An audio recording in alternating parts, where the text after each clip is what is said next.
Philadelphia Eagles may have just gotten the kind of break that shifts momentum early in a season. And no, it's not just about one injury on the opposing team or a lucky bounce. It's a combination of small details, news, adjustments, matchups that are aligning in a way that could unlock a huge offensive performance, especially for A.J. Brown. But if you ask me what's really turning heads, it's what's happening on the other side of the ball. Vic Fangio's defense is not just improving. It's evolving into something that could absolutely terrorize the rest of the league. The youth movement on that side of the field is becoming a serious problem for every offensive coordinator the Eagles face. These young guys aren't just contributing. They're turning into stars, and they're doing it fast. But let's back up a second and start with the part that has drawn the most criticism so far, the offense. Through the first 2 weeks of the season, Kevin Bulla's unit has left a lot to be desired. From questionable route concepts to a lack of explosive plays, the passing game has felt stale. And while some may argue that it's too early to judge a new offensive coordinator, others feel like the warning signs are already flashing. To be honest, the criticism has been pretty valid. The scheme so far just hasn't done enough to maximize the weapons on the field, especially considering the amount of talent they have at wide receiver and tight end. A.J. Brown has been relatively quiet. Devonta Smith hasn't been used as creatively as expected. The middle of the field feels underutilized, and that's frustrating. Still, despite those offensive struggles, the Eagles are sitting at 2 victories and 0 losses. And not just against easy competition. They opened the season with 2 wins over quality opponents, and that matters. No matter how clunky the offense looks, winning football games is the ultimate goal. That's the bottom line. Of course, everyone wants to see improvement, and it's absolutely fair to expect more from an offense this talented. But context matters. It's early in the season, new play caller, adjustments being made, and even in the middle of that learning curve, they're finding ways to win. You'd rather be winning ugly than losing pretty. Now let's talk about what actually went wrong against the Chiefs.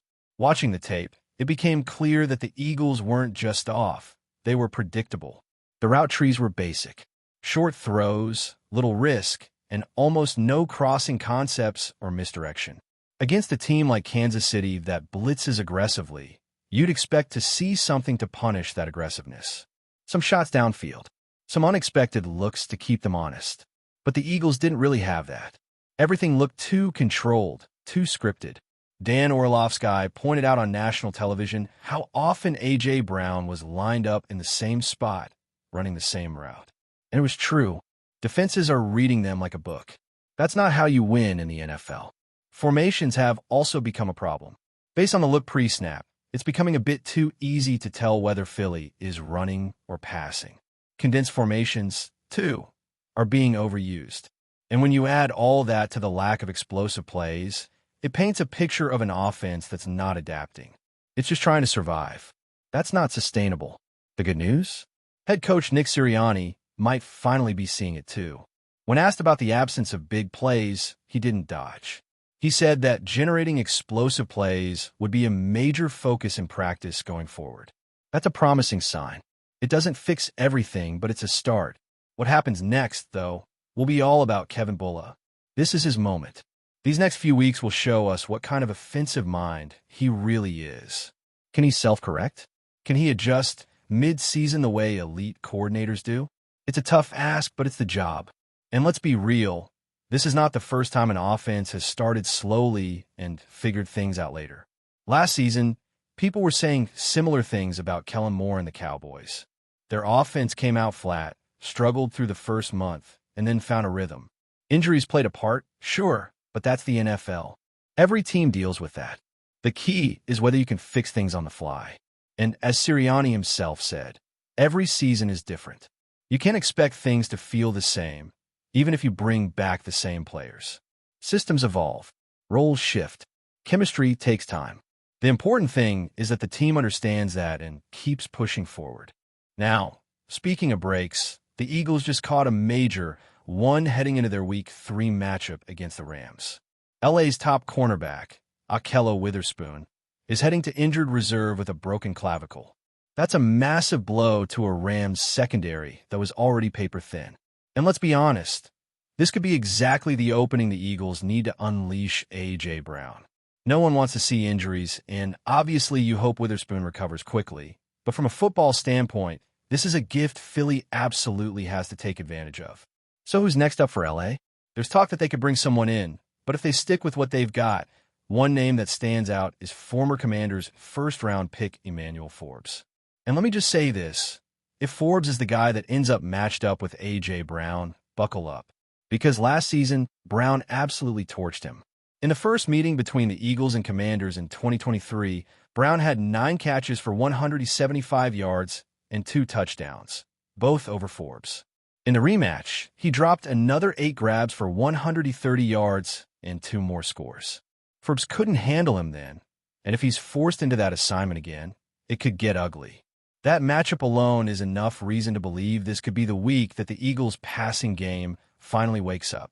Whether it's Forbes or another backup corner, this is the time to attack aggressively, push the ball down the field, and force the defense to adjust.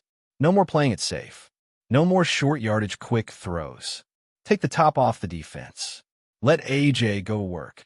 But as much as we're all watching the offense and hoping it turns a corner, the real excitement right now is coming from the defense. What Vic Fangio is doing with this group is nothing short of incredible.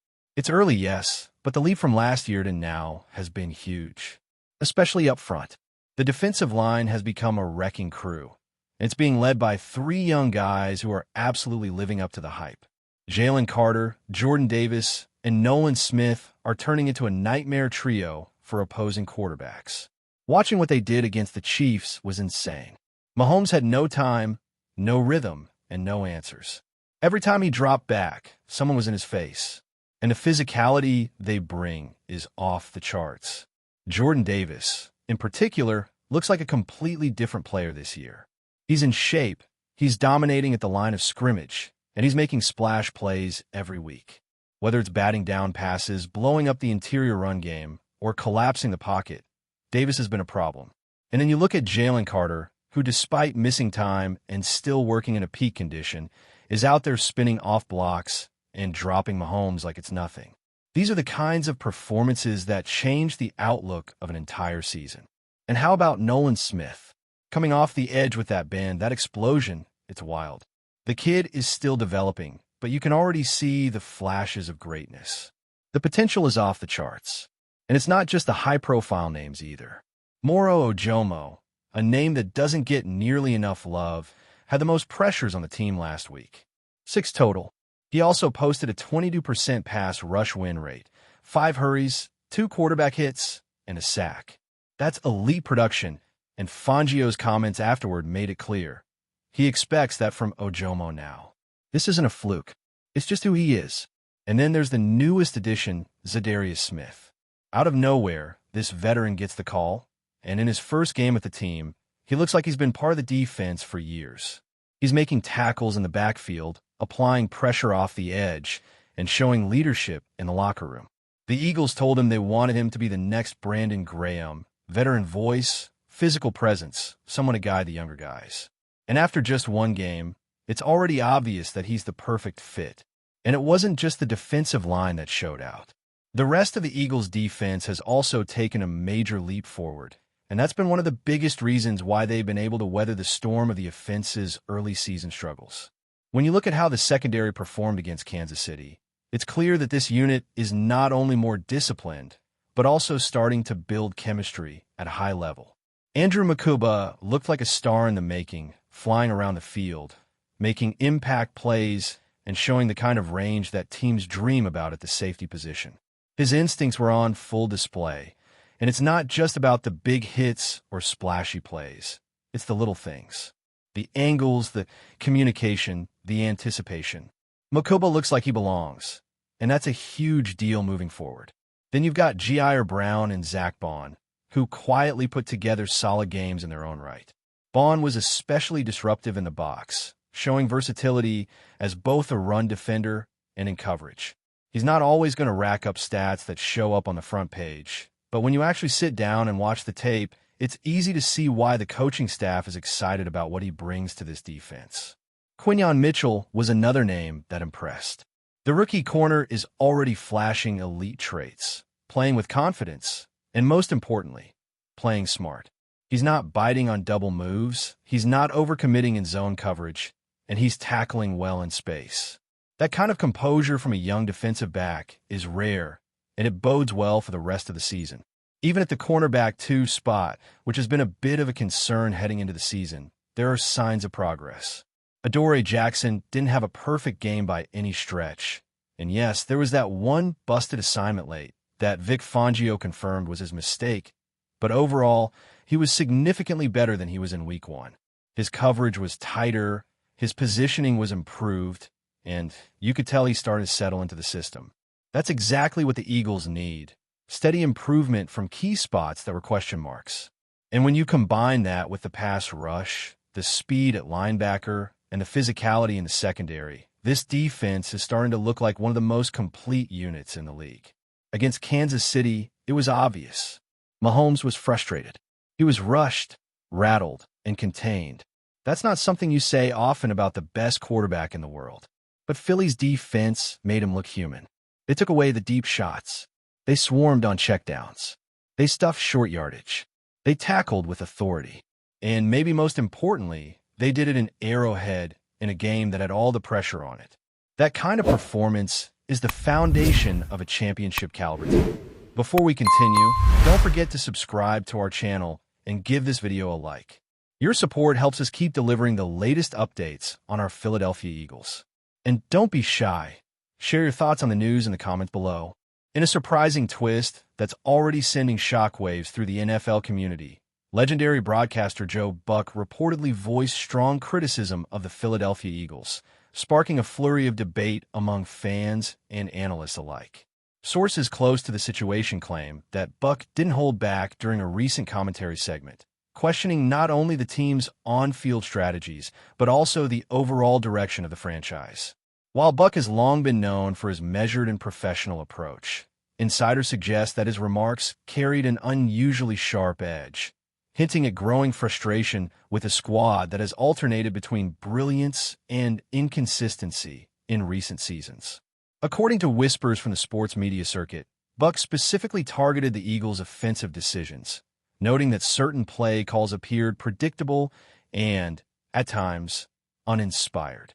He allegedly pointed out that while Philadelphia boasts star talent, there seems to be a disconnect between their potential and their execution under pressure.